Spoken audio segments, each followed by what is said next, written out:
Everyone, আজ আমি মাজদার ভেতরে আছি। আজকে একবারে ডিফারেন্ট একটা ইন্টেরিয়র দেখাবো।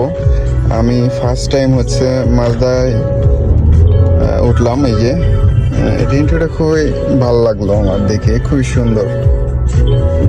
এবং এটা একটু টেস্ট ড্রাইভে দিচ্ছি। ড্রাইভার আছে আমাদের বাবু সাহেব। সো এই তো টেস্ট ড্রাইভ দিয়ে খুব কমফর্ট ফিল করতে আছি। লাইক দেখেন আপনারা, দেখি কিরকম চলে। ও মাই গড,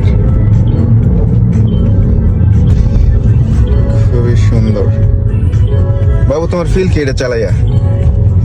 বলার মতো না, খুবই সুন্দর গাড়ি। মাজদা গাড়িগুলো অবশ্যই খুব ভালো গাড়ি, তাই না? মজা, সাউন্ড সিস্টেম, পিকআপ কি রেডি পিকআপ? Ready pickup. না পেলে আসলে বুঝতে পারবে না। Thank you Babu.